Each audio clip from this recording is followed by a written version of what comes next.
Thank you very much indeed, Michael. Yes, you're most welcome back here for this start of the Leinster football final, due to start at 2:40, of course. A big crowd, not quite capacity. Around about 55,000 we estimate. At a match which brings together two of the big sides of Leinster football. Meath have suffered, of course, a double blow prior to this because of the unavailability of Paddy Reynolds and Jimmy McGuinness, both now very experienced campaigners. Well, coming in to replace them, it's Hank Traynor and Stephen Dillon, very inexperienced players at this level. Just 8 of last year's Leinster final team start this afternoon. Key men back in action include Darren Fay and Barry Callaghan in their defence, and Graham Geraghty back on the 40. And the subs list this afternoon, well, there's so many experienced guys in there that they could call on, such as Colm Coyle, Martin O'Connell, number 22, and number 23 in there, and a number of others who played here in the final against Offaly last year. Wonderful colour up there on the canal end. Kildare, of course, left a vacancy at right corner forward, as we've heard, in the hope that Martin Lynch could play. And the news we got just before the match is that he has improved sufficiently to take his place. Seamus Dowling plays in his 27th championship game and gives valuable experience to that full back line. Ken Ryan and Anthony Rainbow bid to win the exchanges at half back. Midfield will be crucial, and that's where Niall Buckley and William McCreary might have an edge, while it's the first Leinster final appearance for Carol O'Dwyer. And the Kildare subs for this afternoon, well, again, they have players that they could really bring in at any stage. Davy Dalton, he's got lots of experience. Brian Murphy there as well. Pádraig Brennan, who came in as a replacement and kicked a couple of points, a replacement for Martin Lynch in the last game. And the ladies, the gentlemen, the youngsters, the not-so-youngsters from both counties here in huge numbers to give valuable vocal assistance to the two teams. As I say, a match which brings together two of the big guns of Leinster football in the 90s. But whereas Meath have made it past the winning post in the past, Kildare don't have anything concrete to show. But this year a more balanced team. A couple of useful additions to their starting 15. The Dublin Monkey finally off their backs as well. An ability to take a higher percentage of chances created. And all of these have combined to raise expectations among their fans. And alongside me here I've got Colm O'Rourke, and another huge occasion. Meath won't want to lose 2 in a row, but Kildare, well, they've waited a long time, 42 years for a win. Yes, there's a marvellous atmosphere here today in Croke Park.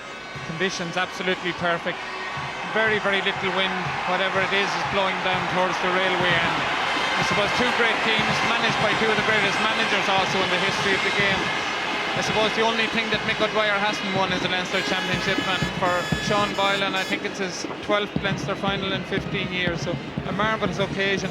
One of the few times I think I've ever seen Meath coming out in Croke Park and were out-shouted by the opposition. If anything, Kildare seemed to have bigger support today. Yeah, you mentioned Sean's record. It's his 61st championship match in charge of the Royal County, and 40 wins. What a record that is. He has been one of the all-time greats, but Micko's record down the year, he's done it in Kerry. He's brought Kildare to finals in Leinster, to a National League final as well. And they're just waiting for a little bit of silverware. And what a road home there will be to Kildare if they do so. Sean waiting, looking at the watch, just 2 minutes to go now to the throw-in for this Bank of Ireland Leinster final. That's a nice head of hair. I could do with something like that.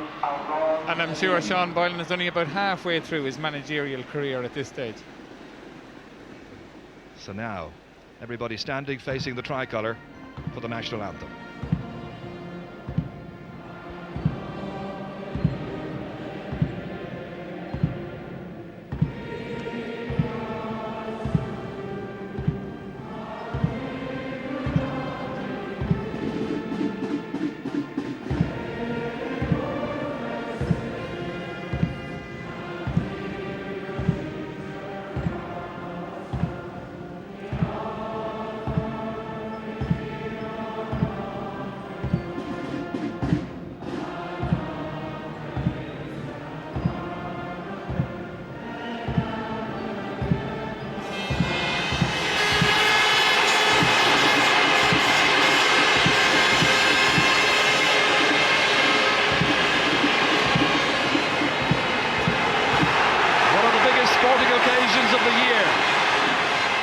Kildare won the toss. They stayed in the huddle, as you saw, for the national anthem. Meath have lined out from 1 to 15 in the exact positions as we know them. And now let's just see what changes Mick O'Dwyer will hatch. None so far that we can see as we have a quick look around. Indeed, yes, they've all gone into the normal 1 to 15. John Bannon from Longford takes charge, and his linesmen Paul McGann from Westmeath and Joe Woods from Dublin. There's an absolutely brilliant atmosphere at Croke Park. It's a cool, crisp afternoon, and it is Kildare then who play from left to right under pressure straight away with Graham Geraghty here. Now John McDermott could exert a big influence in midfield. That's towards Stephen Dillon, the new man in at left half forward. This is McCormack going back very deep indeed to denied Meath possession early on, but they get it to Trevor Giles. First chance, easy one there for Christy Byrne, linking up with Rainbow, taking that one back from Niall Buckley. Again it's Trevor Giles. Denis was available, back it comes here towards Graham Geraghty. Giles once more, getting on the ball 3 times in the first minute, but no return.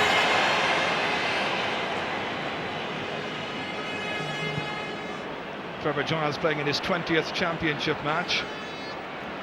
Twice he top scored for Meath in the 3-game saga last year against Kildare.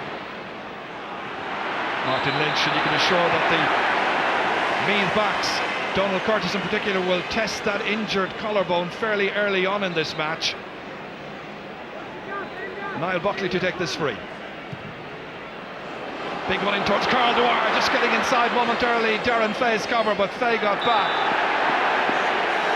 The umpire has waved it wide.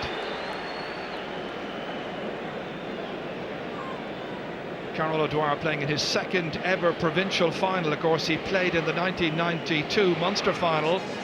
Just last of the first half of that, Kerry versus Clare, famous day for the Banner County. Conor Martin giving it a hefty thump to midfield. Nestor picks up a lot of loose ball.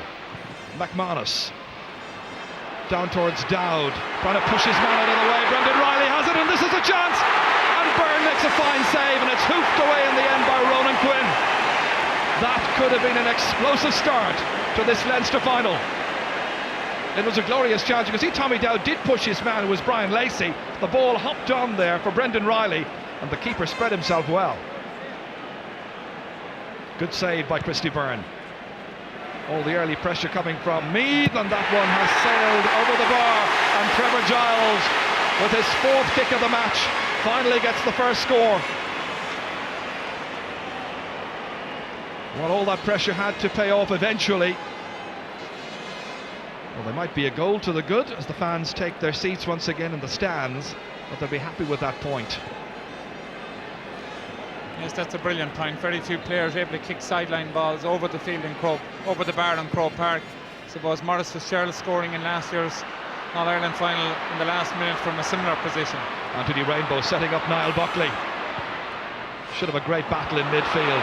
Backs nicely in there towards Martin Lynch. Curtis alongside him, in towards Willie McCreary. Had a great goal chance in the semi-final of this championship, but missed it badly. That's Martin Lynch, and that's going to be a free downfield. The ball was picked off the ground. Referee John Bannon, no more than about 10 yards from the action. Well, we had expected that John McDermott and Niall Buckley would play on each other in the middle of the field. Actually, it's the opposite now. John McDermott is playing on William McCreary, and Nigel Nestor is picking up Buckley. This is Nigel Nestor, very near the sideline. Joe Woods having a right good look at it. Rainbow trying to tap that ball away. Back with Nestor again it comes. And a rugby tackle from the number 7, and his name is noted.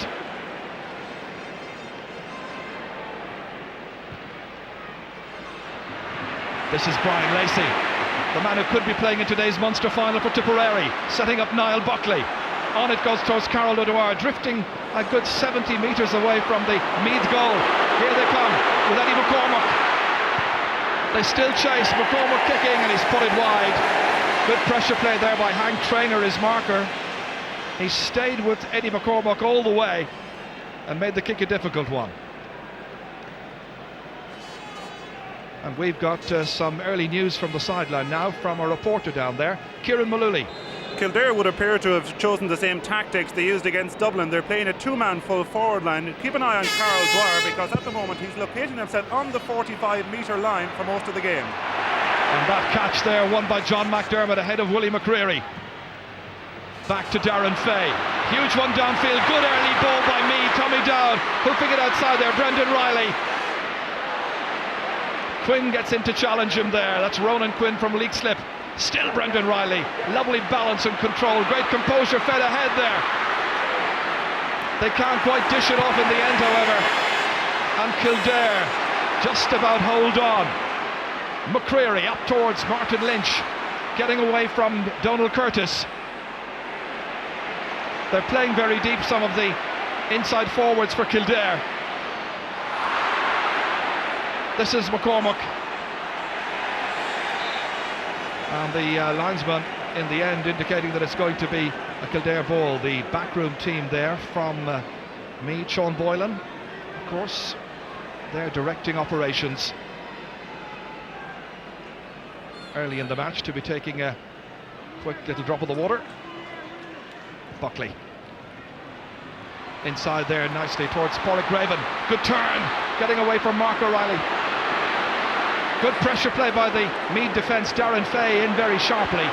Carol O'Dwyer trying to take it up, and Fay bends his back, takes possession, and it's knocked out, and it's gone. Has it gone for a 45, or is it a free out? It's looking like it's going to be the first 45 of the match.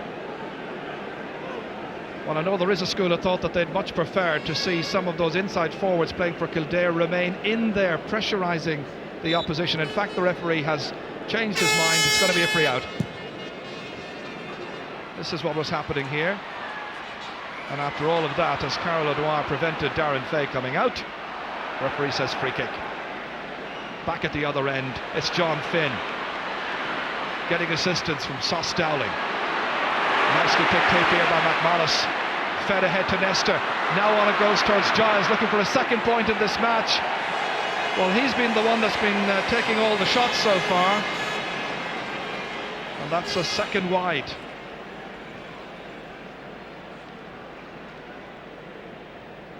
This was where Enda McManus was linking up here well with Nigel Nestor, and the responsibility taken finally by Trevor Giles. Christy Byrne has been putting a lot of these kicks in other games towards Dermot early around the middle of the field, and Enda McManus is marking today, will have to block his runs. Early is coming for it. It's fisted by Nigel Nestor and in towards Brendan Riley. Sensible play. Meath are more direct by far. Trying to tunnel his way forward. Back from Nestor to John McDermott, his midfield partner, beating the block there of Finn, kicking it well and kicking it over the bar. John McDermott's first point. Meath have a second, and Kildare have yet to score. But it was the direct play when that ball came down to Brendan Riley. 4 players alongside him, back to Nestor, to the man coming from midfield, who is John McDermott, and that's a terrific score. But there is this very obvious contrast in styles between the direct play of Meath and the more measured build-up by Kildare. Yes, I'm sure Meath will try and punch most of the Kildare kickouts too. By the way, little or no breeze around this afternoon, so it's not really a factor. That's going to be a free kick. Good work there by young Dermot Early, recently commissioned in the army. Eddie McCormack bypassing Carol O'Dwyer, just getting the signals mixed up. Here's Darren Fay. Huge one down beyond McGee. Coming out there was Ronan Quinn. It's going to be another sideline kick for Meath, and you know what happened with the last one. This time Trevor Giles kicking it to space. Going back for it there, Hank Traynor, leaving it to the other new man, Stephen Dillon. Now Tommy Dowd. About to be challenged and robbed and dispossessed well by Brian Lacey. Buckley, the measured build-up with Kerrigan involved. Opting to solo forward, and it's Barry Callaghan who comes in and being called aside by the referee, and his name is taken.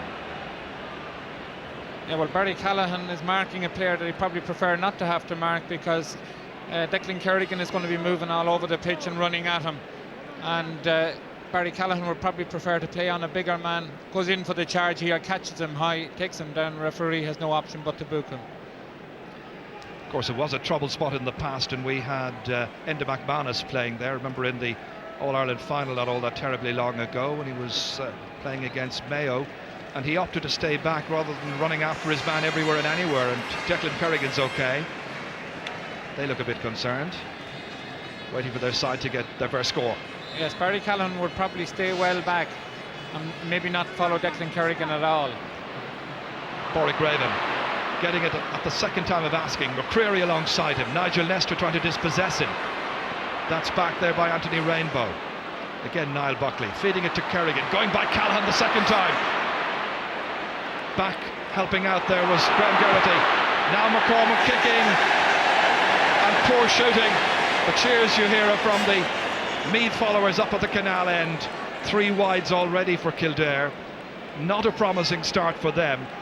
He came into the equation here, McCormack from Clane, but it was always going left of the upright.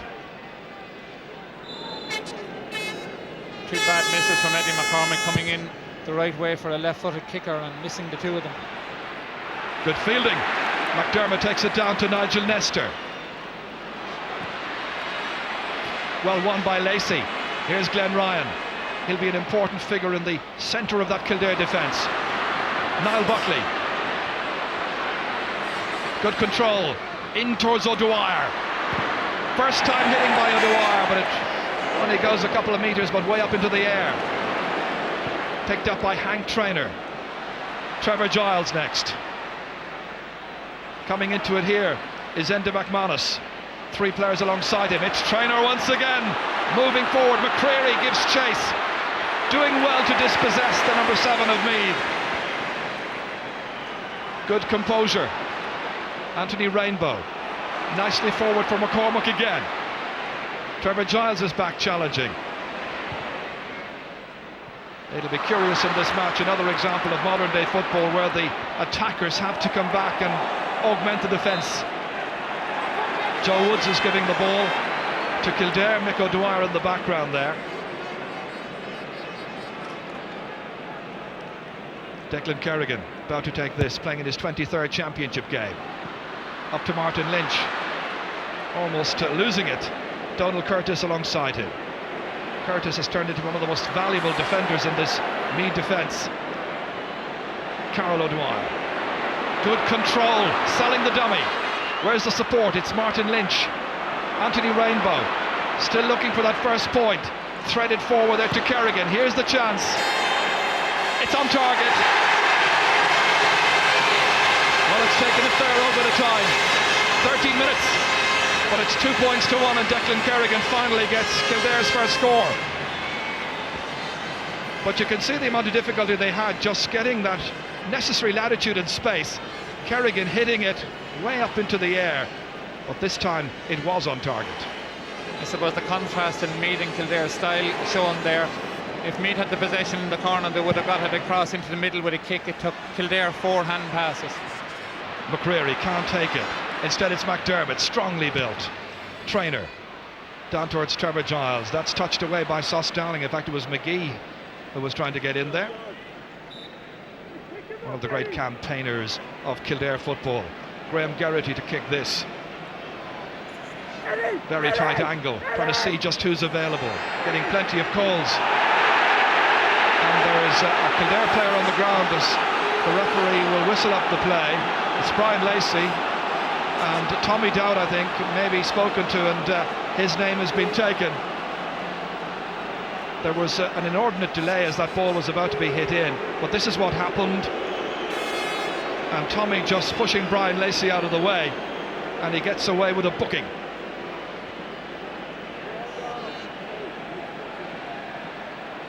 Now remember that Meath had possession and were about to take a sideline kick, so that's cancelled out, and the referee's going to throw the ball in between McCreary and McDermott. The others should all be back 13 metres, but very rarely are. McDermott wins it. Back to Graham Geraghty. An awkward one. McGee has it. Young Ray McGee, newcomer to the championship this season. Back to Enda McManus. Sells the dummy beautifully. Coming in. A rasping shot which goes straight at Niall Buckley. Perfect positioning, but look at where he is, right across his own goal area. Glenn Ryan. Possession 9/10 of the law where Kildare are concerned. Rainbow trying to set one up. Lynch goes to ground. Referee says play on, fair challenge. Passions rising at Croke Park. Here's Graham Geraghty. Dowling about to put in the challenge. Still Geraghty, strongly built fellow, took too many steps, and it's going to be a free out. And Glenn Ryan goes back to the experienced Sauce Dowling and says, well done. This was the movement just moments ago here.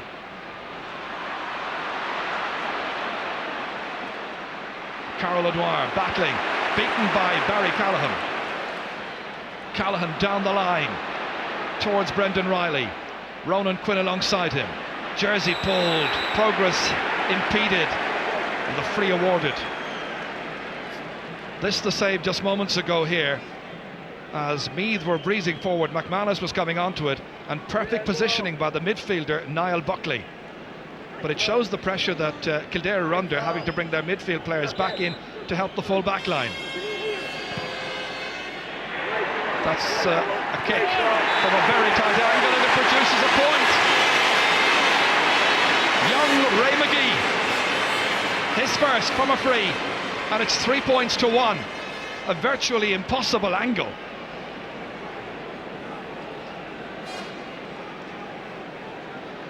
Much to talk about so far. Well, Kildare to an extent are playing into Meath hand at the moment. It's going to be hard to get a free, and Kildare are persisting with a lot of short passing, allowing Meath to get in tackles.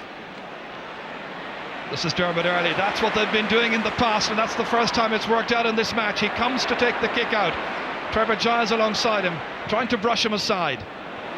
2 against 1. Kerrigan, who's got Kildare's only point so far, back challenging Darren Fay. And Kildare get the decision. Nick O'Dwyer pacing up and down there. Such an experienced campaigner. How he'd love to win this Leinster Championship. So Niall Buckley is going across, opting to kick it from the hands. He'd probably go for a point from here.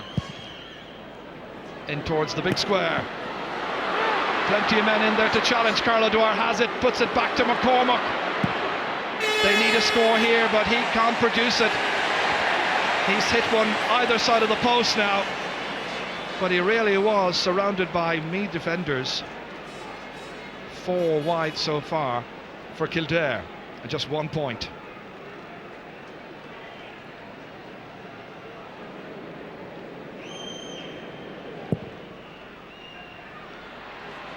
Hank Traynor trying to break it down to Barry Callaghan.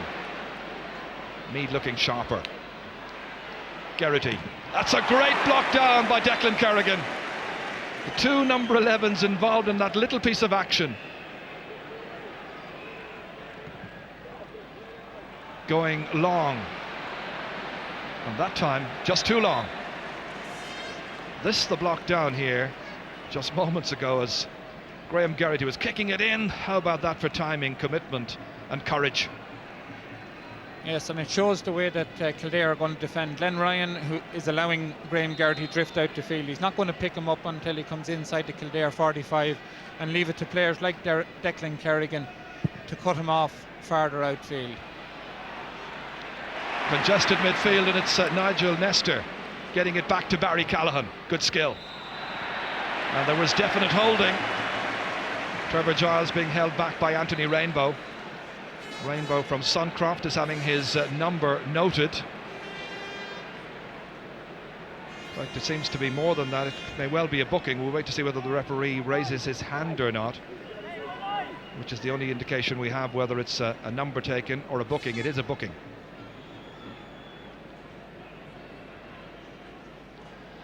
So Trevor Giles, who got the first point of this match from a sideline. This is 45 metres out, just a couple of inches inside of that. The jeering up on the hill from the Kildare fans, trying to put him off his stride. Not terribly sporting, but it's worked, and he's missed it. Martin O'Connell there in the centre, Cormac Murphy, and of course Sean Boylan pacing up and down, having a little word with Anne Burton, part of the backroom team.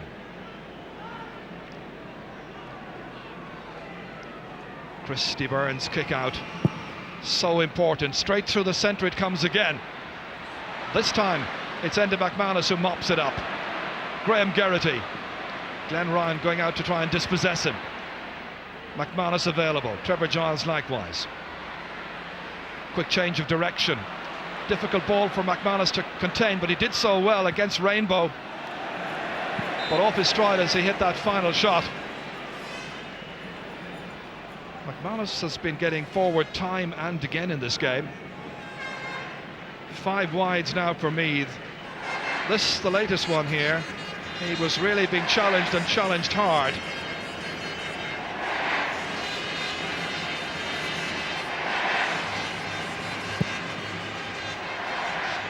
Just looking at around Croke Park right now, it seems like there's more than the 55,000 we were anticipating, probably up around 60,000 at this stage. Most space taken up. Declan Kerrigan back to Brian Lacey. Waiting to come onto it, John Finn from Clane. Here's Martin Lynch. Just 2 men inside, and Willie McCreary is one of them. He's taken John McDermott back there. Lynch goes forward in towards McCreary, and the referee signals that foul will result in a free kick, and the notebook is out again. John McDermott going across to make his point. John McDermott, who's already scored in this match. This is the tactic of going inside and the referee deciding it wasn't a fair side-to-side charge. McDermott is still quizzing it. Well, Lynch went in with the collarbone injury that he sustained in the last match, and they were bound to test it at some stage, going in with a shoulder. Looks a bit shaken, Martin Lynch, as he walks away, and Pádraig Graven comes to take this free kick.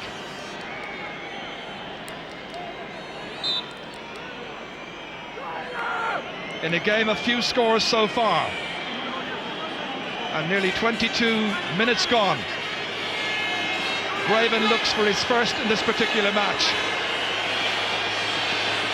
Scored 12 points in the 3 matches against Meath last year. Will this be his first this afternoon? It's not. It's well away from the target.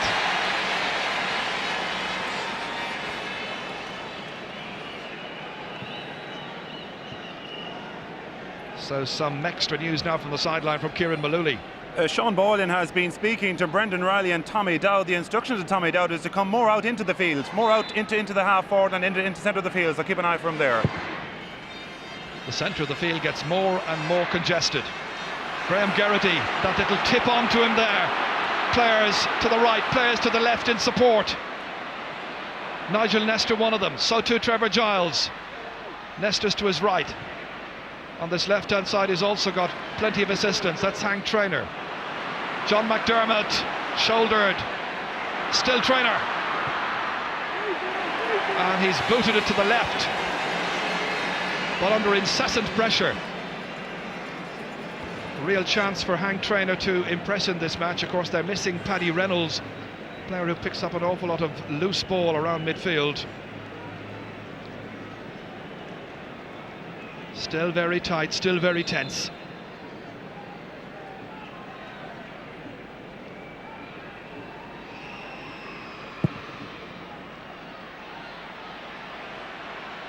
Nestor touching it out, but it breaks back here to Niall Buckley.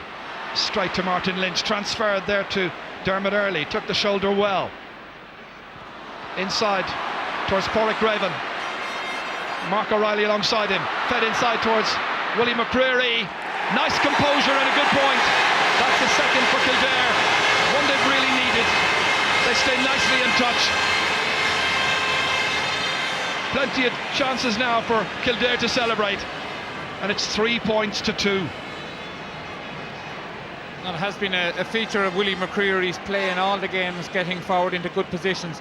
That ball coming in much quicker too from the Kildare point of view. And Willie getting inside the 20-metre line where he has been popping up in a lot of games and kicking a lovely point. Well, we're seeing full forward line players move into midfield, and we're seeing midfielders move into the full forward line. times have changed. Well, yes, as part of the Kildare tactics, a lot of their forwards move out the field. Niall Buckley hangs back more or less as an extra defender, and McCreary gets forward. That's kicked forward by Buckley towards Graven. One here by Mark O'Reilly. Soloing his way away from Dermot Early. He's made a lot of ground. Glenn Ryan goes low for this. Graham Geraghty challenges. Kildare win it back. This is Declan Kerrigan. Buckley calling for it. Nice play outside towards Dermot Early. First touch, not a good one. Gave John McDermott a chance to get in and make the challenge. Still Early, three alongside him. Darren Fay coming in fouling, and that's going to be a free in. And here's a chance of the equaliser. Well, there was a chance just moments earlier for Dermot Early, but there was a very slight fumble on his part, and that was enough. McDermott coming in, and watch for Fay, the next man into the challenge. And then he was stopped, all of which results in a free kick.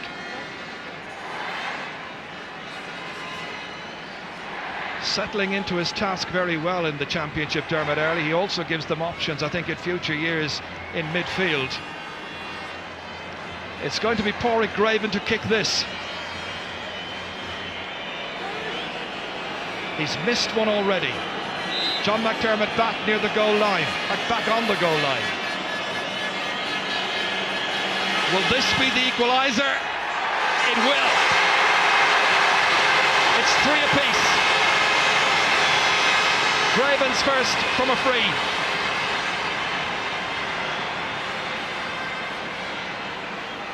Very nicely set up, and all the indications that it's going to be a pretty low-scoring Bank of Ireland Leinster final. So necessary to capitalise on every possible opportunity that you create. The challenges are hard and tough, and nobody's going to get an easy point, it seems. McDermott trying to get away from Glenn Ryan. Trevor Giles ready to kick this one quickly in towards Brendan Riley. Dowd outside him, is pushed away there by Ronan Quinn, denying Meath the chance. That time it was Meath that were more ponderous. This is Early, fed back to Niall Buckley. Coming in next, it's Glenn Ryan, beating the block of Nigel Nestor. Poor ball, however, straight to Hank Traynor. Now John McDermott. Good pace on the match. He's got Dillon to his left. Fisting it on towards Tommy Dowd. Difficult one for him to take, because back there was Dermot Early tracking the other number 12. Stephen Dillon selling the dummy right on the end line. Challenged by Early. The hand pass back here, picked up by Brian Lacey, the former Tipperary player, and that's going to result in a free out after all of that. And the referee has the notebook again, and this time the man getting the talking to is the Meath captain. Normally you would expect Meath in this sort of situation for Stephen Dillon to give that ball long with a kick across the field. Instead gives a poor pass, and Brian Lacey intercepts. That was John Finn kicking out of defence, but won back again by Darren Fay. How important he is to this Meath team. Dillon belting it inside. Ray McGee breaking it down to Trevor Giles. Quick hop. Beating two men to it. It's a difficult one. Comes down off the post straight to Glenn Ryan. Again, Kildare living dangerously. Back from Ronan Quinn. Look at the way they play it out of defence. Short passing movements. John Finn. Again, the thought straight away was about who's supporting. And they work it up with hand passes all the way. Carl O'Dwyer. Martin Lynch against Donald Curtis. I thought for a moment they were going to kick that ball, but they don't, and the referee's whistle sounds, and it's going to be a free in. People on their feet, the tension of the occasion. It's going to be a Kildare free kick. This is the reason why Martin Lynch was coming in, and the referee deciding that that wasn't shoulder on shoulder, which it has to be. Tommy Dowd looking concerned. Well, there's no doubt about it at this stage anyway. Martin Lynch's collarbone is certainly all right, because he's been tested fairly well by John McDermott and Tommy Dowd at this stage, so I think they can forget about that one. Instead they have to face up to this latest free kick from Pádraig Graven. 1 out of 2 so far. This will certainly suit a left-footed kicker. Lynch being marked by Donald Curtis. This for Kildare to take the lead for the first time, with 5 minutes to go to half-time. Jack Wall there, Mick O'Dwyer pacing up and down the sideline, and Pádraig Graven's second pointed free, making it 4 points to 3. Tommy Dow, the one who conceded that by not making it a fair shoulder-to-shoulder charge. Yes, and when Kildare attacking slowly should be easy enough for the defence. Meath backs a bit indisciplined there, and of course Tommy Dow, the forward, coming back. Oftentimes it's forwards who give away frees. The prize enormous, the incentive could hardly be greater. Meath have this latest free kick, and Trevor Giles to kick it. Going long. Dillon trying to fist it forward towards McGee. Two of the newcomers to the Meath forward line this championship season, won by Glenn Ryan, now Declan Kerrigan. Oof, very wild challenge indeed from Tommy Dow. Has to be careful, he's already been booked in this game. Buckley for Carol O'Dwyer, feeding it forward towards Martin Lynch, laid off beautifully there for Willie McCreary. McCormack outside him, picks it up ahead of Hank Traynor, kicking, giving Kildare a 2-point lead. Eddie McCormack's first point. Joy unconfined for the Kildare fans. It's Kildare 5, it's Meath 3. Yes, and a great bit of bravery shown by Eddie McCormack there after missing 3 fairly easy chances. Was brave enough still, go for it. It wasn't an easy chance by any means, but was willing to go for it and gets the reward for taking this courage into his hands. Well, this is the day, if ever there were one, for Kildare to come and take the big prize. But Meath are doughty fighters, and they contain some brilliant talent. That's Niall Buckley, again the shoulder coming in from Dillon. This one, it's Rainbow, Glenn Ryan trying to dodge away. Rainbow again, Niall Buckley composed to McCreary. Close to half-time in a compelling contest. Pádraig Graven going free in towards Martin Lynch, and a bit of a wild kick that time for Martin Lynch. Yes, the foot was really high, and I think he was launching himself in, and the referee awarding the free kick to Meath on the 13-metre line. So it's an attack that carried a lot of promise. Yes, and Pádraig Graven should have put that ball over the bar himself. No need to be trying to look for a goal at this stage. Free kick has been taken. Meath now trying to set up the next scoring chance, trying to get within a point of Kildare, having led early on in the match. Nigel Nestor stealing forward again. Niall Buckley with the partial block. One back by the Kildare defence. John Finn taking it there from Ronan Quinn. Dermot Early, selling the dummy really in a way. Graham Geraghty, he was coming in quickly. Referee having a word with a couple of players down there, but there was a chance for Kildare to have cleared their lines had they kicked the ball out. Yes, well, that's always the problem with a short passing team. You're going to leave plenty of chances for somebody to come and intercept. In Kildare, when they're moving that ball out of defence, they always want to get it to Niall Buckley. He's the player who's the link man, and every short passing movement will nearly always end up with him, and he'll kick it.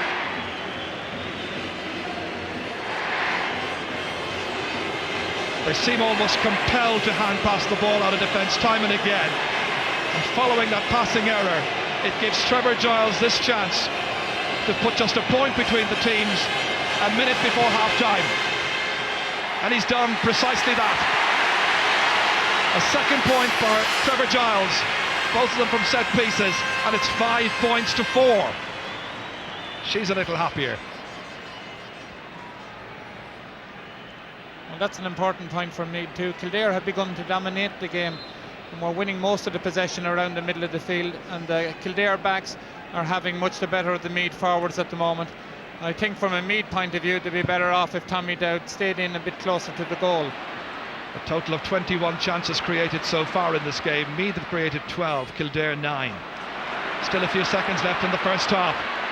Graham Geraghty. Glenn Ryan in with the challenge. Early's there as well. They're getting nothing lightly, and it's a free in. Bemused look on the face of Dermot Early from Sarsfields. His father, of course, played in the 1980 All-Ireland final for Roscommon against Kerry. Jersey was pulled anyway, and that's the reason the referee ended up giving the free kick. Ray McGee taking on the responsibility. He's got one already, and now he's got a second. Almost impossible kicks out in that corner. And now the sides are level, and it's 5 points apiece. Level for the second time in this match. I'll tell you, every indication, whatever about the style of football the two teams play, that it should be quite a match in the second half. The championship is there for the taking. They go in level here at Croke Park at half-time. Meath set out strongly, got some very good early scores. Kildare came back, led by Glenn Ryan from centre half back, the team captain, and at half-time, having conceded that late point to Ray McGee, it's level at the break. It's Meath 5 points, Kildare 5 points. And we're going down now to join Kieran Mullooly. And with me, the Kildare selector John Crofton. John, level begging after all that, but you had some marvellous chances. Yeah, it took us a while to settle down there. We missed some opportunities, particularly in the first 15 minutes. But it looked for briefly like Meath were going to get into a clear lead. But we settled down well, conceded a point there just before half-time from I thought it was a dubious free, but we're happy enough now at half-time. Any changes in mind? I don't think so. I think we settled in pretty good. As long as we can move the ball and work and continue to work it in quickly into the full forward, I think we'll be okay. And hoping to see Niall Buckley continuously involved, I'm sure, in the second half. Yeah, it took him a while to settle. I think he's in the game now. John, thank you very much. Okay, so John Bannon from Longford is ready to get the second half underway. So away we go, level pegging, 5 points apiece. Nigel Nestor straight away trying to pick this one up and do something special with it. Trevor Giles, Graham Geraghty, about to be tackled. Gets away, Willie McCreary is after him, so too Glenn Ryan. Wonderful move. And he's been hauled back, and it's going to be a free kick. Shades there of a certain move some years ago against Dublin. In a Leinster final, we scored an absolutely wonderful goal.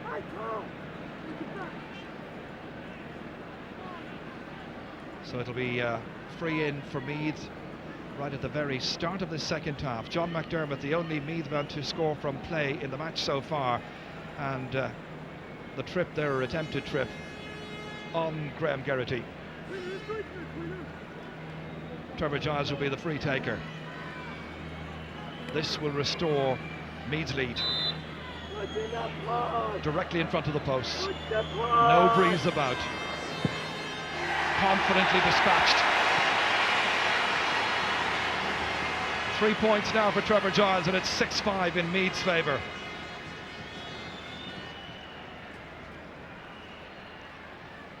Very anxious faces all around, and around 60, even maybe more than 60,000 present at this stage.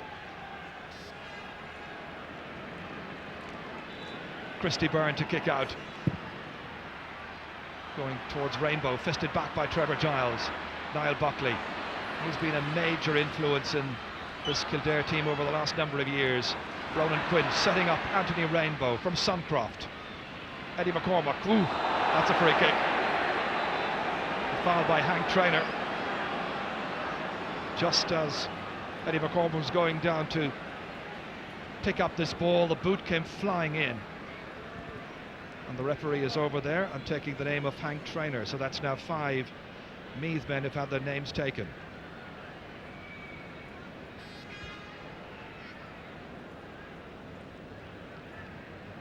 Hank, who hails from Simonstown, got his first taste of the championship action when he came on as a sub against Louth for the injured Darren Fay. McCormack's okay. And it's got to be Niall Buckley who will hit this one. Again, they go short towards McCormack. More or less restarting from the same position before the free was awarded. Donald Curtis there from Rathkenny. Niall Buckley, who's a long kicking expert, once had a spell in Australian rules football as a youngster.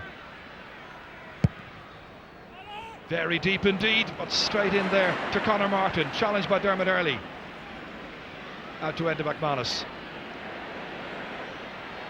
Oh, not such a good ball there by Barry Callahan. Early has it again. Inside for Rainbow. This could be the equaliser, and is. First for Anthony Rainbow.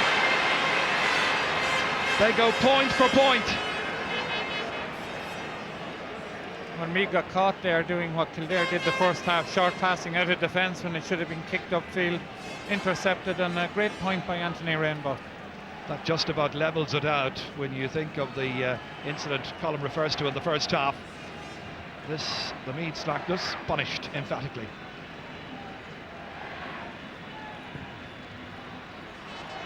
The kick out drops right into the centre. Tommy Dowd has gone in there to challenge Trevor Giles, and it's Enda McManus who emerges with it. Difficult one out of defence there for Dillon to take, getting there ahead of John Finn.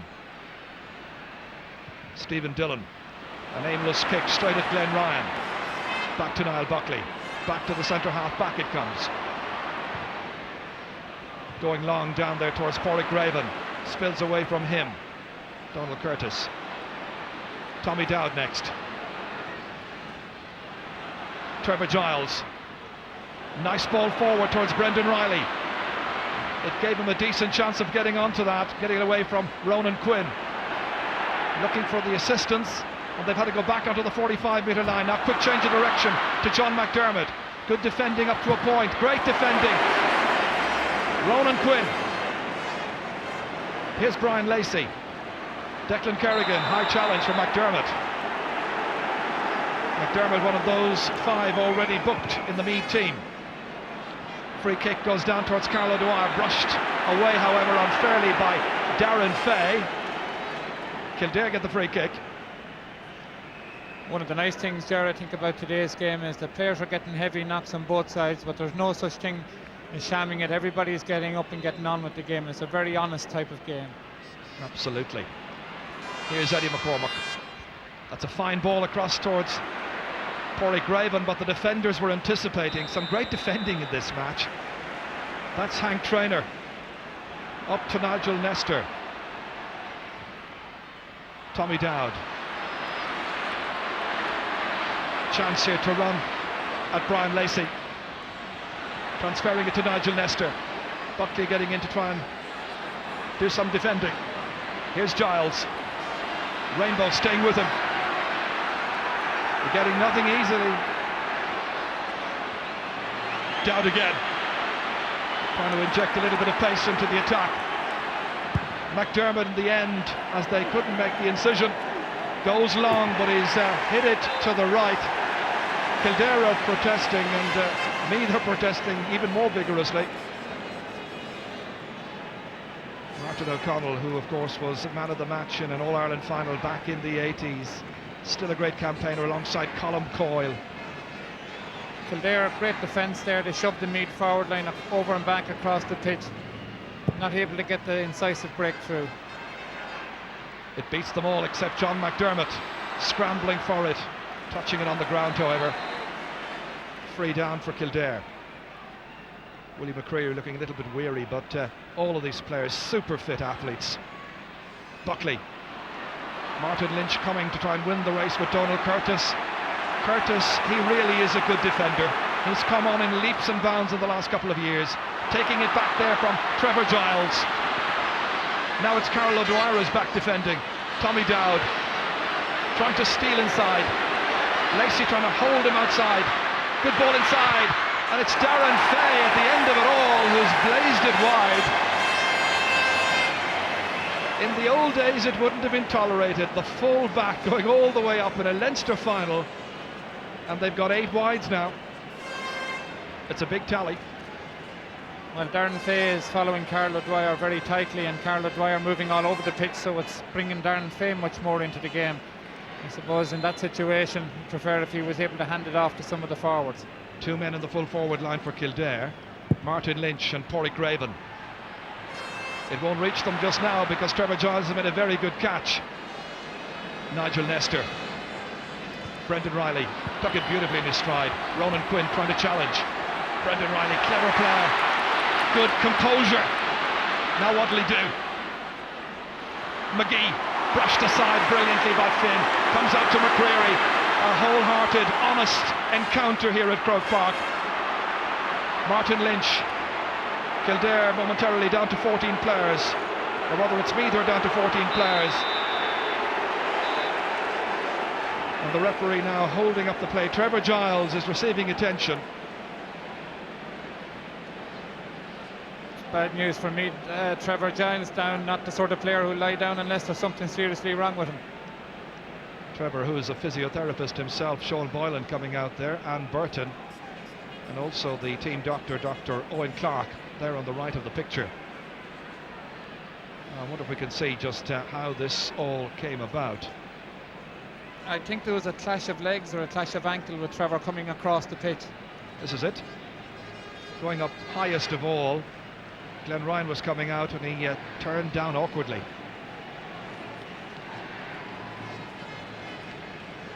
Well, you remember in the semi-final against Louth when Meath were in some trouble, they had some very early injuries in that to Darren Fay and also John McDermott. And while we're watching this, we can go across to the sideline and get an update from Kieran Malooly. No doubt about the concern on the Meath bench there. I can tell you that the minute the incident happened, Sean Boylan immediately asked Jody Devine and Ollie Murphy, both the players, to warm up. They've been doing so over the last few moments, and there's considerable concern at the moment on the Meath bench. Yeah, Devine could be the one as the selectors go into a quick little confab.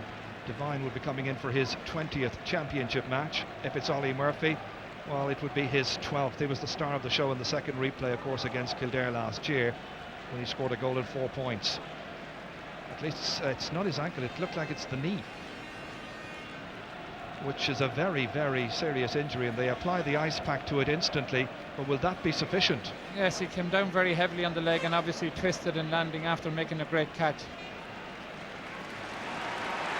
He looks like he wants to continue for a little while, but the medics are still concerned. I imagine he'll try and play it out for the next 5 or 6 minutes and see how he gets through, and so will his manager Sean Boylan. But it's worth keeping an eye on the number 10 of Meath. Meanwhile, we're watching the number 8 of Kildare, and they're looking on as well. Mick O'Dwyer, Pat Dunny, John Crofton, of course, and Pat McCarthy. It's on the 45-metre line. The team's level. Still in play, punched to Declan Kerrigan from Carol O'Dwyer. Trying to set one up here still. Craven getting it back, Carol O'Dwyer kicking. Still kept in play. In another code they'll talk about recycling. And in the end, it's Conor Martin. Players just refusing to give up on anything in this match. One little break could turn this tie and win the championship. Everybody acutely aware of that. McManus. This is Stephen Dillon. John Finn chasing. Still Dillon. Trying to get it away. Glenn Ryan, very commanding figure. Ronan Quinn, the fullback. Out towards Declan Kerrigan. And the hand passing once again commences. Niall Buckley. Well, he got into trouble, and Meath have the chance now to counter-attack. Ray McGee, scorer of 2 excellent points from set pieces earlier on. Dillon, players calling for it. It's Ray McGee hitting it with the left, but he's put it outside. And Graham Geraghty is having very serious words with him, saying there were players better placed. To his credit, he took the responsibility. He's a good young club player, trying to establish himself on the inter-county scene. This is Pádraig Raven. Good shoulder coming in there for Mark O'Reilly. Kildare still with it. Carol O'Dwyer, challenged by Enda McManus. O'Dwyer kicking. He does it well, and he kicks it over the bar. His first point. They're on their feet. No wonder why, because Kildare have gone back in front by 7 points to 6. Pádraig Raven fed it into Carol O'Dwyer got away from the challenge of McManus and kicked with style and accuracy. And the lead has changed hands 4 times now. Yes, so that was a great point by Carol O'Dwyer. A good sharp attack from Kildare, getting the ball in quickly. Broken down by Nigel Nestor, copped a high one there. And the referee awarding the free kick to Meath. They contest away, but it's going to be a free kick. And Nigel Nestor still down, in need of attention. Sean Boylan bringing it to the referee's attention there, because this is what happened as there were all eyes on the ball, and Nigel Nestor watches the ball spilled away from him, challenged by McCreary, and down he went.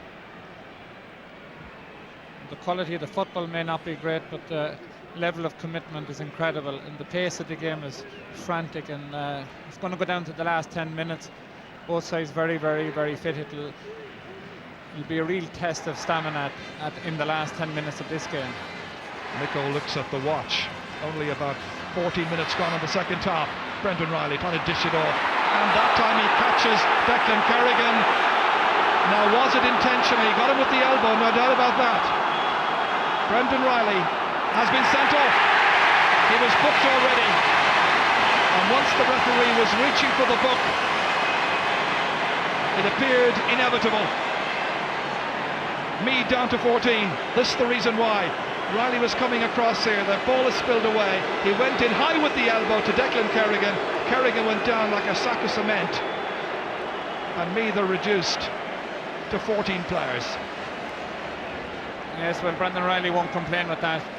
High elbow, referee had no option to put him off. Tommy Dowd may have been lucky enough to survive the first half, and he couldn't let everything go. At this stage now, the balance of the game very much in favour of Kildare, because they're a team that will be able to exploit an extra man. So the referee deeming that it was most definitely intentional, and it looked bad the second time we saw it. Sean Boylan now has been in situations like this before, having to complete a major match without the full 15.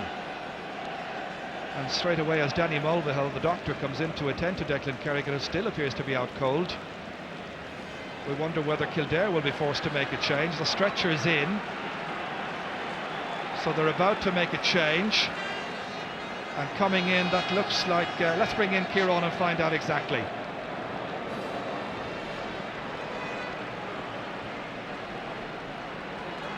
Yes, indeed, Gerard. The sub will be Brian Murphy going into the field. There's a debate going on in the Kildare sideline at the moment as to who the extra man will be.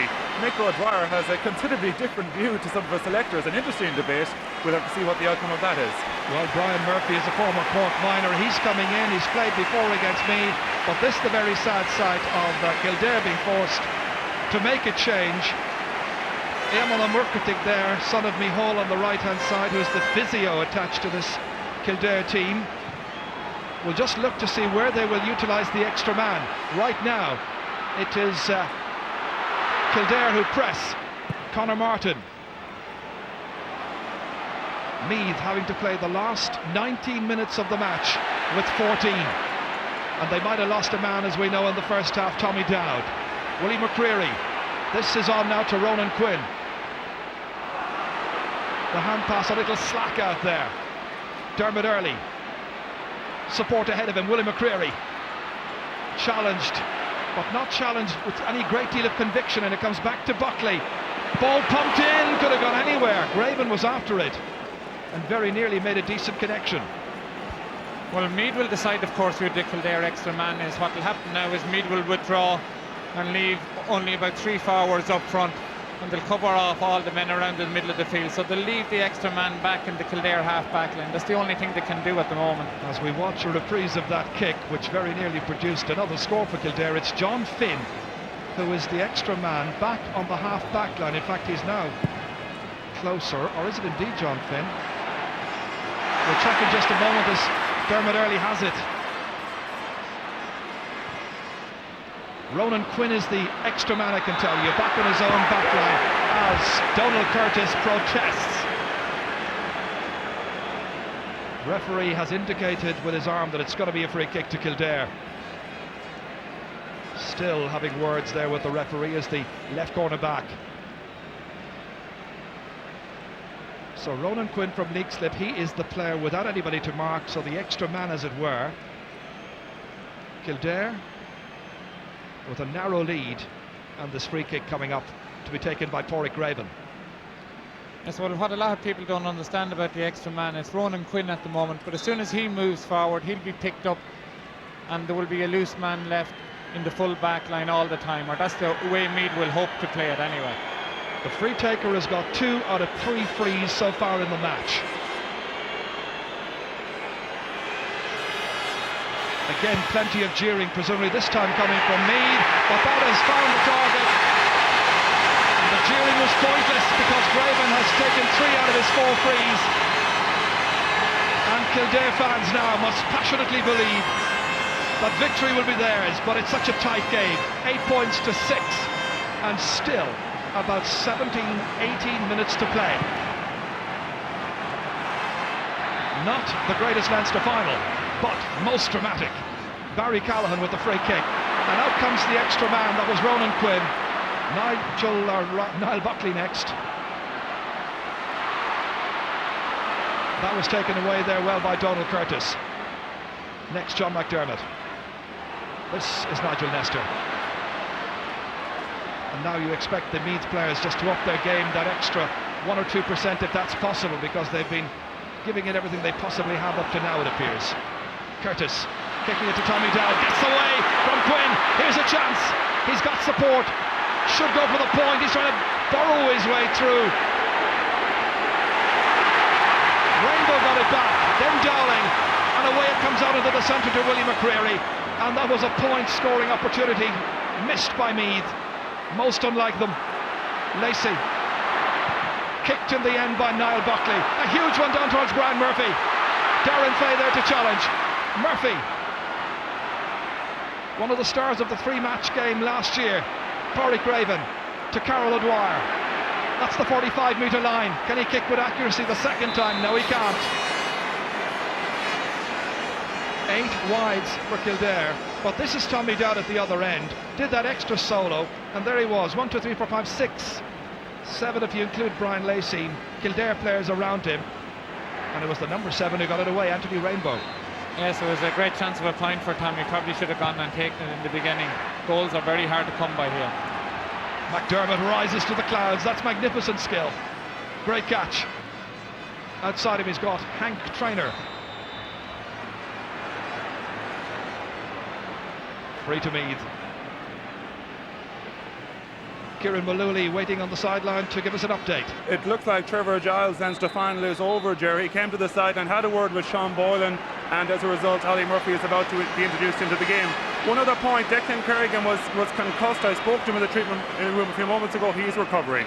Okay, so Declan Kerrigan is off, and so too Trevor Giles, but Trevor has to be replaced through injury by Ollie Murphy. And that's up towards Ollie, beaten for it by Ronan Quinn. So Ollie, the man who really cut loose against Kildare last year in that epic second game. Can he repeat his party piece? Donald Curtis. Quinn is under it again, getting on the ball time and again. Nigel Nestor coming in. Ollie Murphy calling for it. Winding up for the kick. He's got Graham Geraghty going through. Challenged, holds onto it, but then fumbles, gets it back. Working tirelessly. McManus available. Trying to work it in towards Tommy Dowd. Brian Lacey there beside him. And he's fouled. And doesn't do the fouling, he takes too many steps. Lacey fired up. Dowd out of luck for the second time in the last 3 minutes. Kildare get the free kick. You can count the number of steps. Yes, he did take more than 4, far too many. Well done to Brian Lacey, I'm sure is what the Kildare fans are saying, in his 9th championship match. But of course 6 of those were with Tipperary. Enda McManus coming back, challenged by Early, challenged by Rainbow. Out to Ollie Murphy, they need a point here and he's put it wide. 10 wides for Meath, most unlike them. Well, everything flowing in Kildare's favour at the moment, and the wind has even picked up a bit, blowing with them down into the railway goal. I suppose the last thing in the world Meath would need at this stage is Trevor Giles to go off. So even though Meath are going to fight hard, it's going to be very difficult for them now to come back. 2 points of a lead is a good lead in a tight game like this, and Kildare can afford to play their extra man back in defence. And across the other side of the field, I've spotted Jody Devine being prepared. Meanwhile, it's Glenn Ryan to Willie McCreary. No marking. McCreary setting off. Well known in the race horsing business in Kildare. But now it's for football, he's noted. 20 metres out, some pulling and dragging. Mark O'Reilly quizzing the decision, all in vain.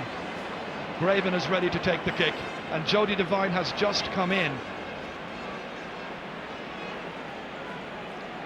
Mick O'Dwyer then just wondering if a 3-point lead will be enough to see his side through.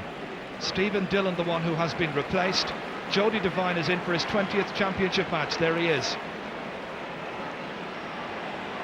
Oof. Shaping up to John Finn straight away. Still Meath with only 1 point from play in this Leinster final. When has that ever happened before? Graven kicks his 4th point. All of them from frees. All of them precious. Now being urged on. Sheer to the rafters. 9 points to 6. And 11 minutes remaining. The tension of the occasion.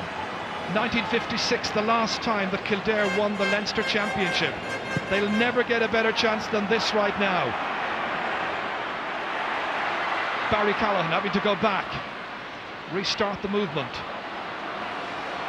Racing away at the other end, and it's Nigel Nestor.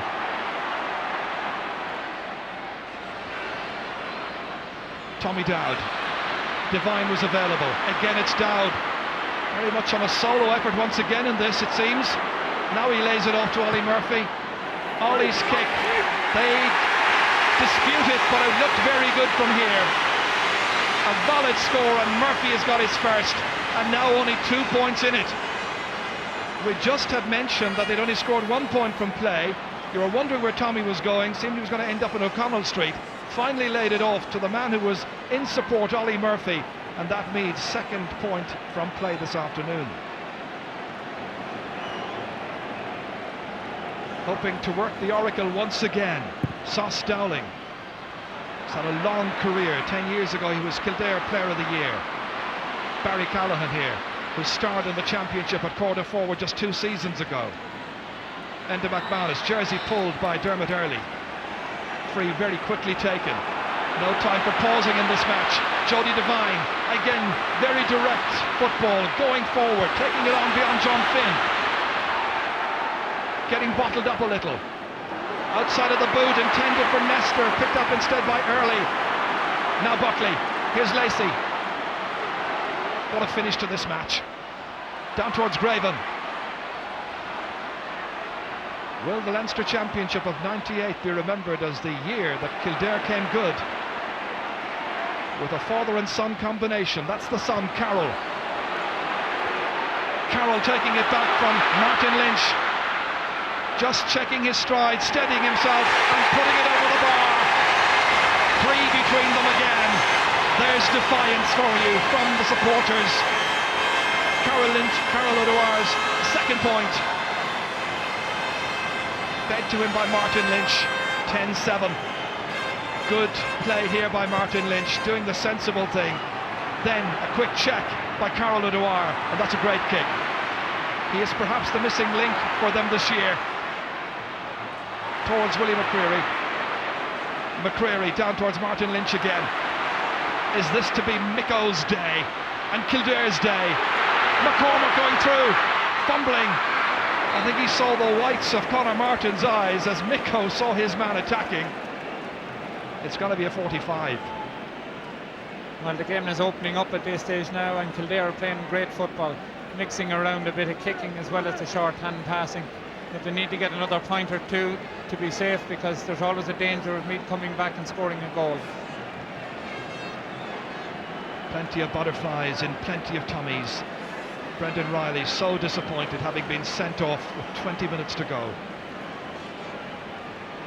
In case you've joined us late, it's Meath down to 14.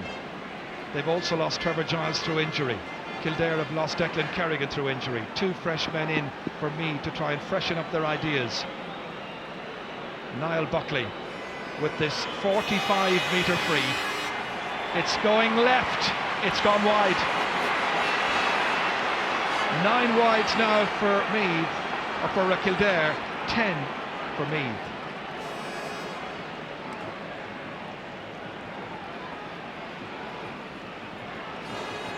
One of the tightest corners he's been in. Are Meath to lose a Leinster final for the 2nd year in a row. John McDermott in there battling with Hank Traynor. Callaghan hoofing it through the centre. Going down was McGee. Sus Dowling was there as well, and again it's Sus Dowling in quickly, but that time using his boot unfairly. Devine to take the free kick. No time to delay. In towards Ollie Murphy, picked up by Ray McGee. Back to Murphy again. You'll never have a Meath team beaten. There's still time. McGee kicking. It's a wonderful block by John Finn. It's a 45. But what wonderful skill. What a finish. It's thrilling. All because of the sheer industry and commitment of these two teams. It was McGee going in. Great block by John Finn from Clane. Yes, and the feature of the game has been the discipline showed by the Kildare backs and the amount of good tackles they have made, and always willing to dive in and block down the kicks. There are still 6 teams left in the hunt for the All-Ireland, but Meath have only 5 minutes to go, and they trail by 3. Ollie Murphy kicking. It drops in the square towards Tommy Dowd. He tried to get a fist onto it. Back out it comes towards McDermott. Nigel Nestor there. Outside to McManus. Look at the number of Kildare players ready to block this down if they can. Tommy Dowd has to come way out.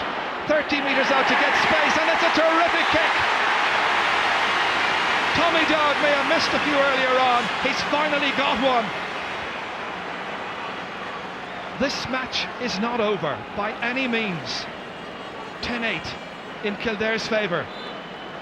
But look, as the ball was fed back, he had to go 30 metres out to get away from any one of the Kildare challenges. Good tactics, good kicking. Now, if one of these sides could get a goal. McDermott. All of a sudden, it's Kildare who look a bit weary. This is Devine. Here's another chance. It looks good, and it's gone over. There's only one between them. The 2 subs who came on have done the business. Jody Devine with his first point, making it 10 points to 9. 4 minutes left. Again it was Tommy Dowd knocking it back to Jody Devine, and a brilliant kick by Jody. Yes, a repeat of last year as far as Jody is concerned, when he came on against Kildare and saved Meath. That's exactly right, yes. But back come Kildare. McCreary outside to Martin Lynch, ever the man for the big occasion. He has yet to score, but he's set chances up. He's missed this one. He's also missed a lot of training, of course, because of the collarbone injury. And Nico is pacing up and down that line like a worried and most concerned man. Well, it's eminently savable from a Meath point of view now. Kildare haven't pushed home their advantage. McDermott for the 14 men, hoping to win the Leinster title for the 19th time, but right now just hoping to rescue the game. Hank Traynor, that's going away to the right, still in play. McGee challenging, Christy Byrne pulling his jersey, free out. Referees had a good match. Down towards Porrick Raven. Mark O'Reilly, they scrambled for it. Have you ever seen amateur players who don't get paid a penny for this, putting in this kind of mighty effort? 3 against 2, and the 3 get it. Rainbow getting it away to Buckley. Rarely have I experienced so much tension at an occasion. Absolutely wonderful. Lynch. 2 men going for it. 1 Meath man, and the 1 Meath man was Barry Callaghan, and he sets them up with another chance of an equaliser with McDermott. 2.5 minutes remain. Cleverly played in towards Murphy, feeding it back towards Graham Geraghty, fumbling, still giving it everything. The defence having to be disciplined, and it's a free in. It's a chance of the equaliser. Glenn Ryan on his knees. They had the championship won, he says, I'm sure.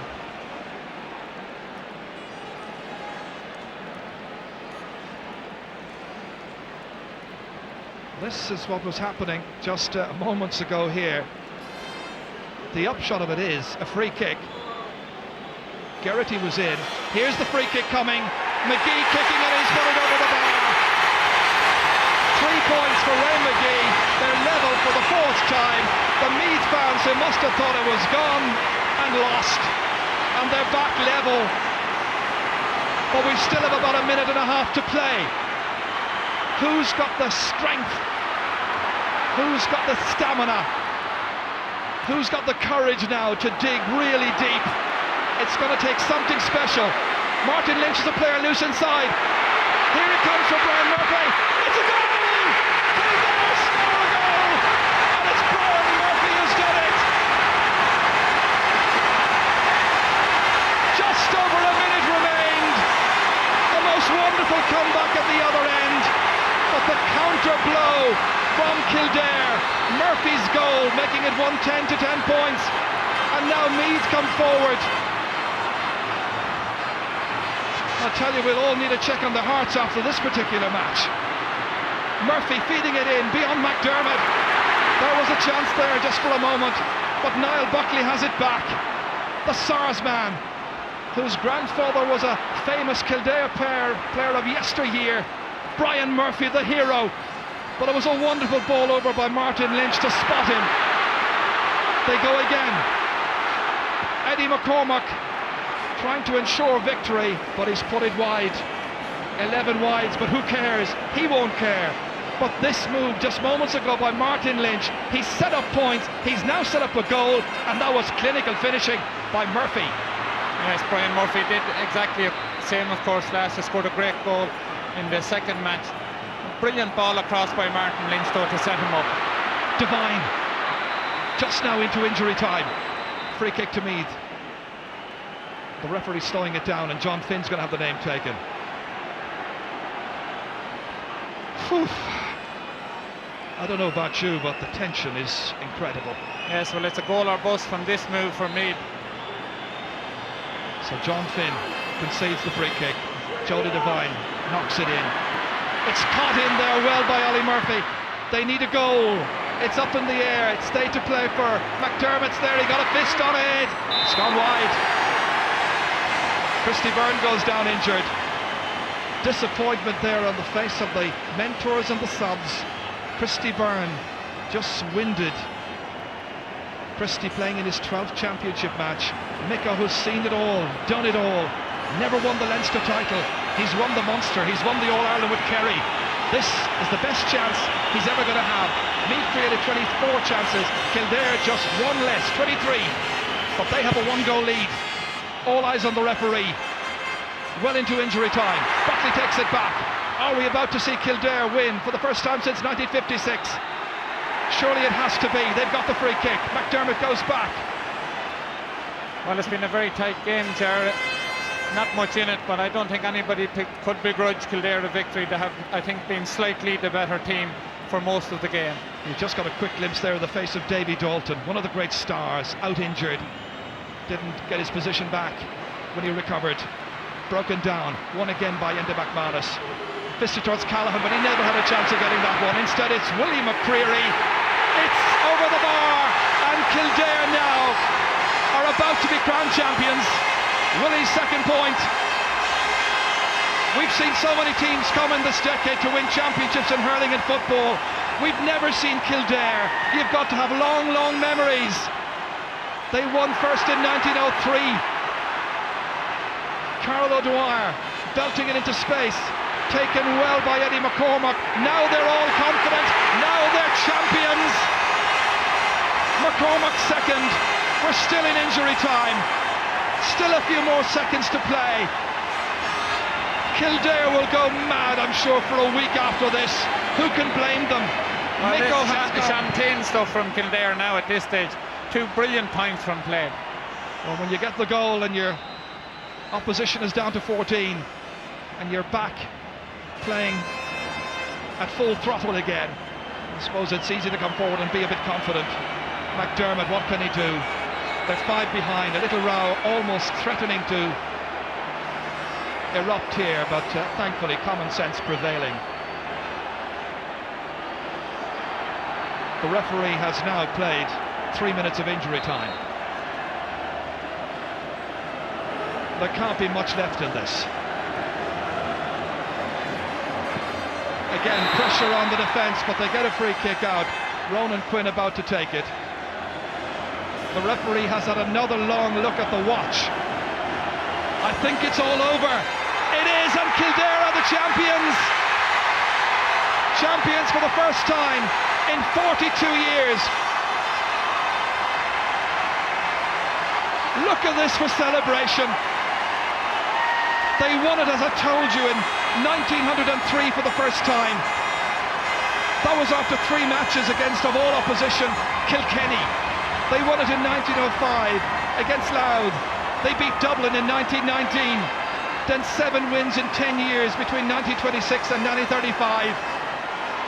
Their final win was 1956 when they beat Wexford 2-11 to 1-8.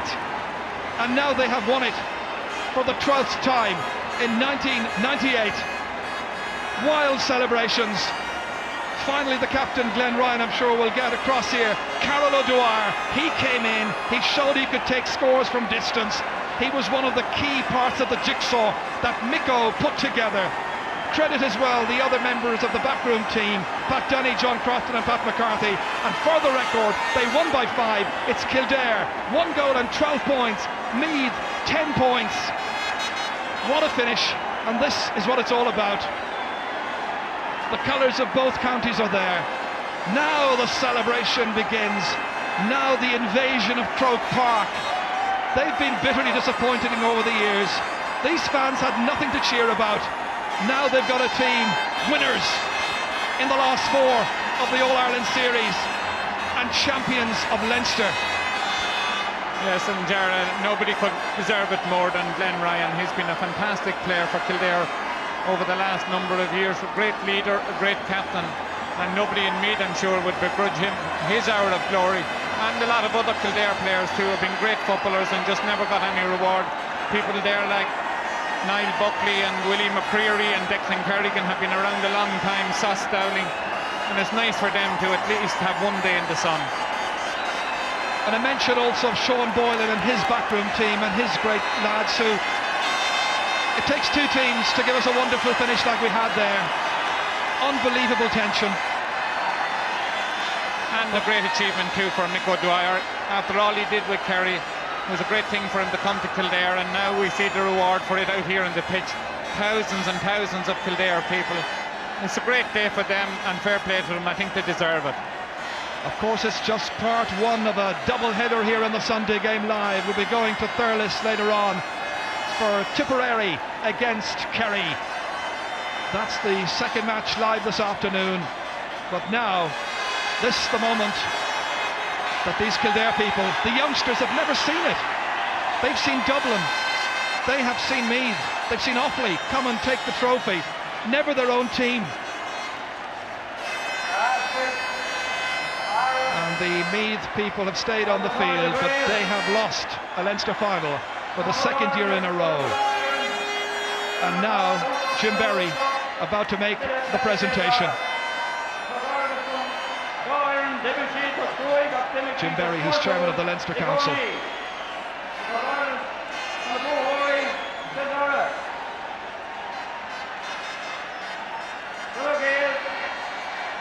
I'd like to congratulate both teams on a very fine sporting game of football today.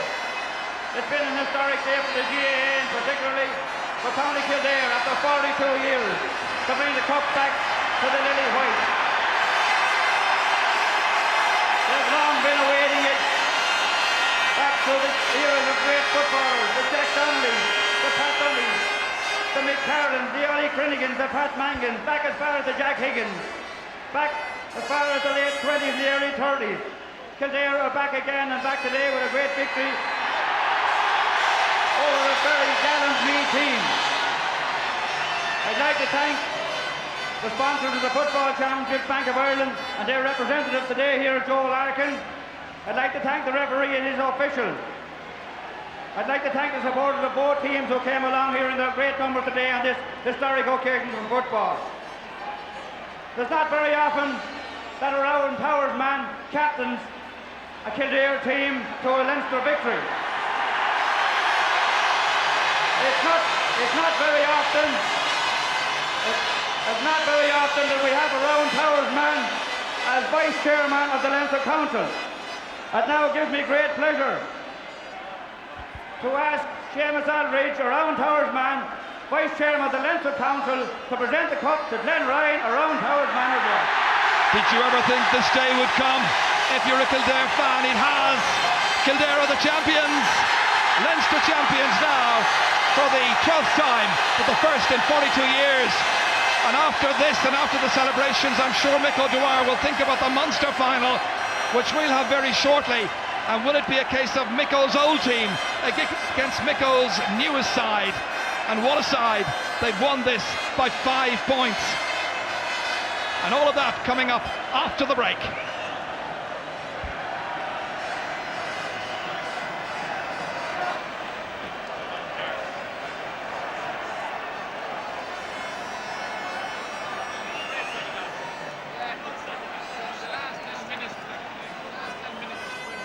Forward to Kildare.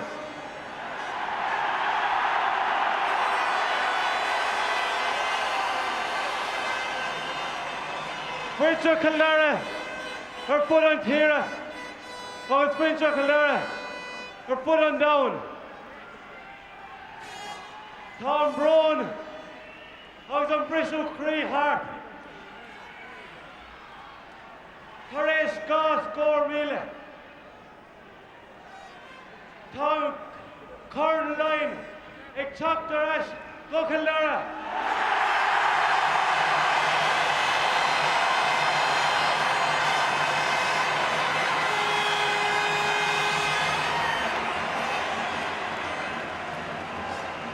Mark Captain on Fern. It's on our Moordum. On Kershaw and Lucca. Her son Kildare.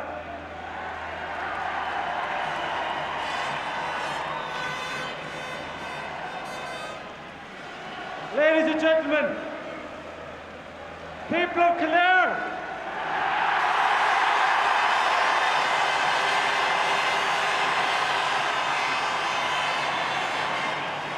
the long wait is over.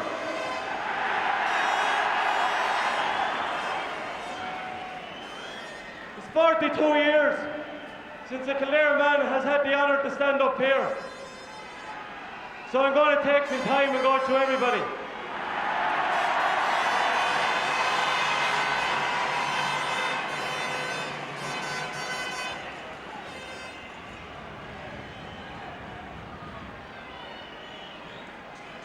This whole plan started in 1990 with the arrival of Mick O'Dwyer.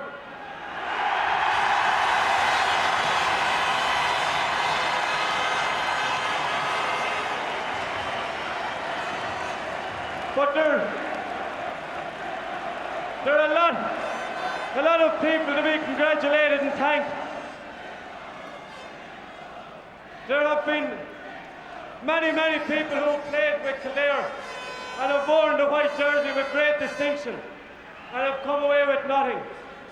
And I think today, all these people are honoured, and we have won this today in honour of those men.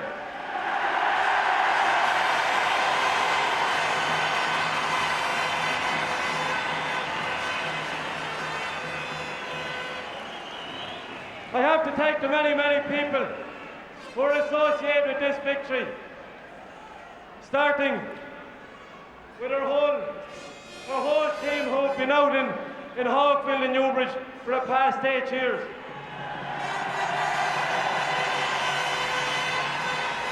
One man in particular, I think, will spring to mind. I think the whole of Kildare was a huge word of gratitude to, and that's Michael Osborne. Starting a supporters club has culminated in today, and we would like to thank all the men, Gus Fitzpatrick, Mick Levy, Sean Conlon, and all the June Kelly, and all these people who worked tirelessly over the last years to achieve this.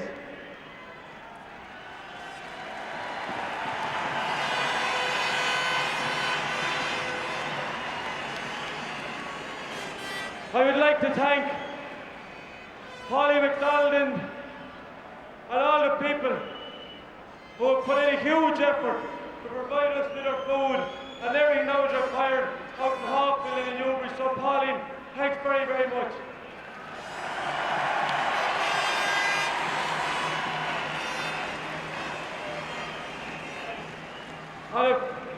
I think on a personal note, on behalf of all the players, I'd like to thank my own parents and the parents of all the players and the girlfriends and the wives and the children who put up with all the hard work, and this is their victory as well as everybody else's.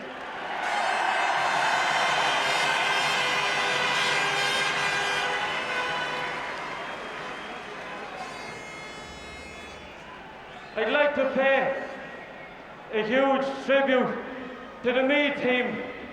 I think they played an enormous part in our success today. We learned an awful lot from Meath last year, and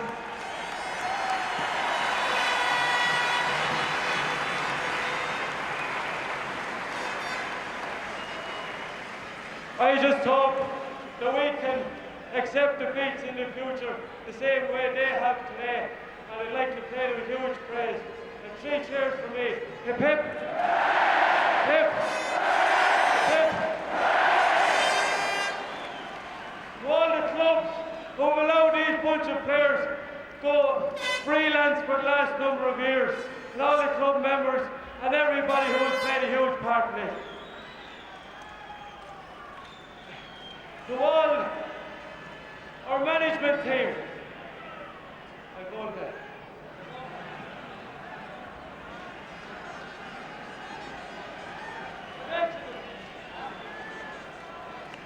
I think we have the best backup team in the country, starting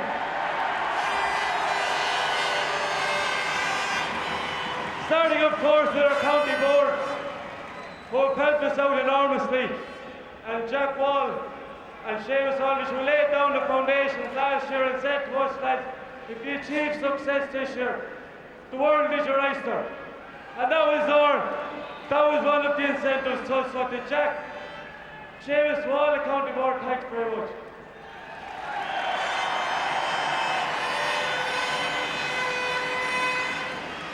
To Pat Dunny, who was a great servant of Kildare over a number of many years, and who has attended training sessions and has been there giving us his advice and sharing with us the long hard nights out in the forest. Pat, thanks very much.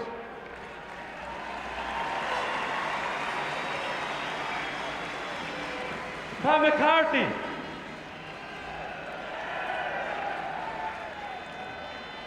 Pat, this man who lost 3 stone when he heard that the Kildare lads were going to do Trondheim, and he said, well damn it, I'll do it. And the man is a new man.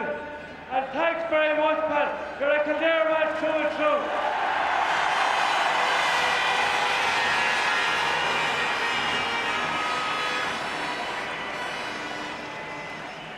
A man who has contributed enormously to our success over the last year. Another adopted Kildare man who has put hours upon hours into working hard for us and doing everything possible. Jerry McDermott, thanks very much.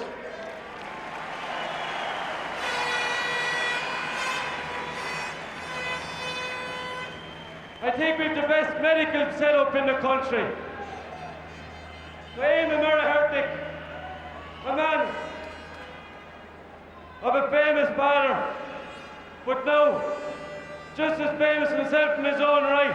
And Eamon, thanks very much for all the hard work.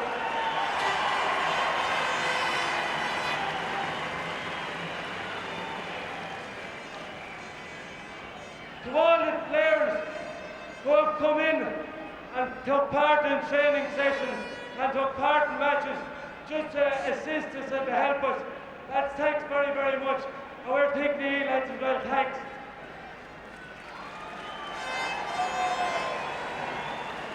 I think one man who has played, I think he's an institute in Kildare, and will share in this success as if he was playing himself. A man who is fitter now than what he was 5, 6, 7 years ago. As several say, he's fitter than half the lads who are standing up here today. And it's a tribute to his enthusiasm and his commitment and his passion. And Johnny Cropton, well, Johnny.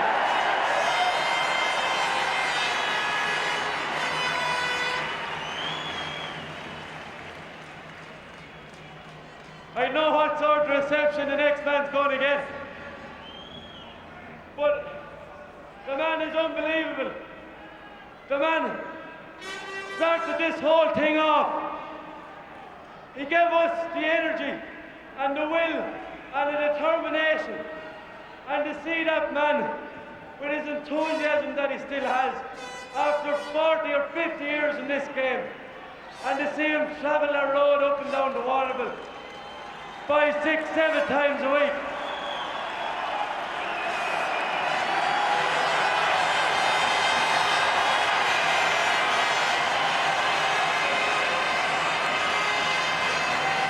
Mick on the wire! Well gone! Mick on!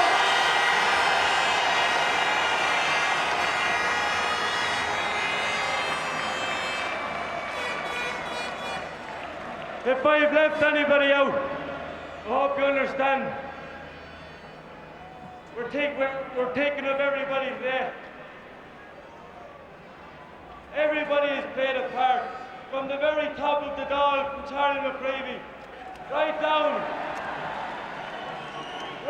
to the people who paid £10 for a supporters club ticket out of their wages or whatever. We're taking up his all.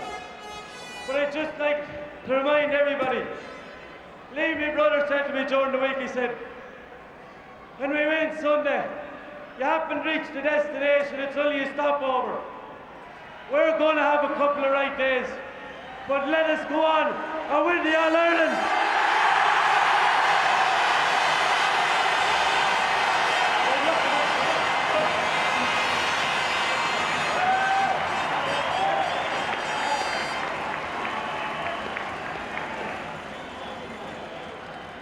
So I want Martin Lynch and the lads up here. We're going to sing a song that hasn't been heard since 1956.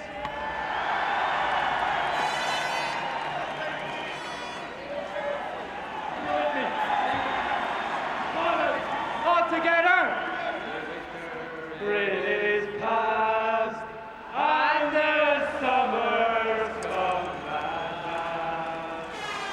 and the words they are singing in the train.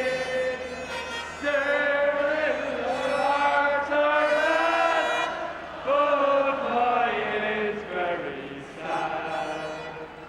For my true love is far away from me, and if straight I will repair to the of Kildare. For it's there I'll find tidings of my youth.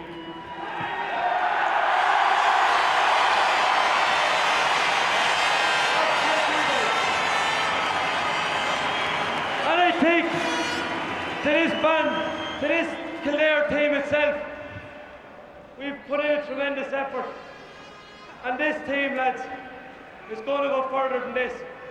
And I'm going to give them every thanks on the big day in September. Well done, Len.